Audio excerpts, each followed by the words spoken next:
if they completely made it up and it was all lies, and these were lies attributed to real Russians, how did Steele get these real Russians? Let me get to this John Solomon piece. The excellent John Solomon. I would encourage you to watch my interview with him, by the way, on our YouTube channel. Again, youtube.com/Bongino. Please subscribe. We're resetting the goal. We hit 400,000 thanks to your awesome support on YouTube. We're trying to get to 500,000 supporters right now. That'd be pretty cool, 500,000. So thanks a lot. We're at about 402,000. Yeah, thanks a lot. But we have an interview up there with John Solomon about Spygate you're really going to like. But he has this great piece about how John Brennan's freaking out. And I told you this guy's in big trouble. Is he going to be locked up? I don't know. I'm not a cop anymore. I have no idea. I'm simply telling you, John Brennan's evidence of malfeasance and abuse of power and corruption is everywhere now. John Solomon, just the news. Be up in the show notes. Newly declassified evidence casts doubt on Obama's intelligence assessment about Russia's election intentions. Now, we knew that whole sham report I talked about yesterday, Senate Intel Committee reports, all a joke. Richard Burr, Mark Warner nonsense, disregard it. They dispute their own conclusions in their own report, which is kind of hilarious when you think about it.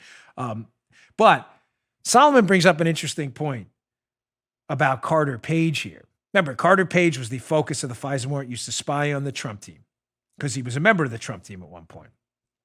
Solomon says the concerns included that the CIA knew that the ostensible main target of the FBI probe, former campaign advisor, Carter Page, was a CIA asset and not a Russian spy.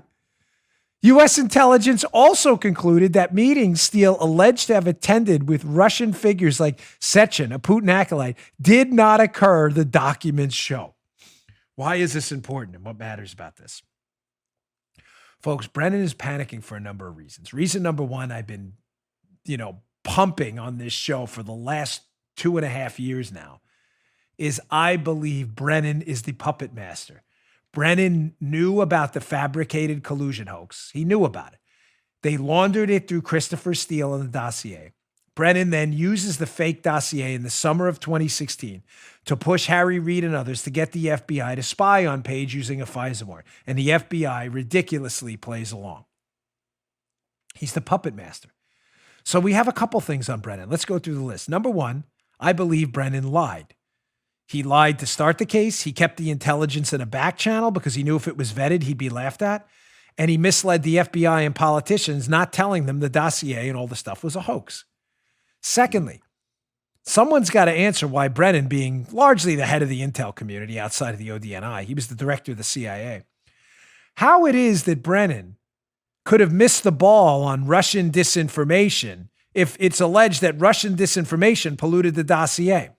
Third, if it wasn't Russian disinformation and it was all lies, so you have either two or three, the dossier was all lies, but they were attributed to real Russians, and those real Russians may have been sources, how does the director of the CIA not know that? Now we have this little gem by John Solomon in here, suggesting not only that, but Brennan knew the guy they were spying on, Carter Page, for colluding with Russians, was actually working for Brennan's own CIA and being asked to collude with Russians. Oh, can you imagine if Brennan knew that? Wouldn't that be bad? Now we find out that the only criminal charge Page is ever charged with informally, and I say informally because it's a lie and made up. The bribe Page allegedly took from a Russian gas company in exchange for the Hillary information and other stuff. Of course, a fake, totally fabricated charge. Now we find out that, that meeting never happened at all. Well, we knew that. But let me show you this little gem, by the way, from the IG report. I found this on Twitter. Forgive me, I forget the source. I always had to, but it's another really good investigator. This is from the IG report. The primary subsource, we're talking about the person who gives Steele his information, told the FBI that one of his or her subsources furnished information for that part of the report through a text message, but said the subsource never stated that Sechin had offered a brokerage interest to Page. We reviewed the text and did not find any discussion of a bribe, whether as an interest in Rosneft itself or a brokerage. Wait. Can I just translate that for you? Because it's in Horowitzese. Michael Horowitz's report is written purposely to confuse you. So I just went through why Brendan's in trouble. Forget the Russian disinformation. I gave you a bunch of different options. The dossier was lies attributed to real Russians. The dossier was made up.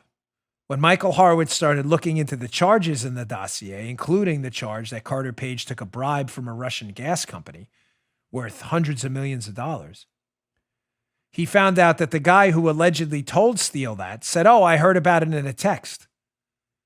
When Horowitz's team reviewed the text, it was never even in there.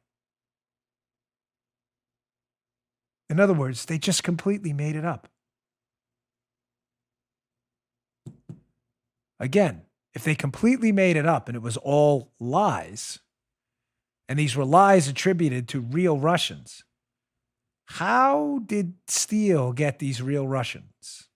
You just heard The Dan Bongino Show.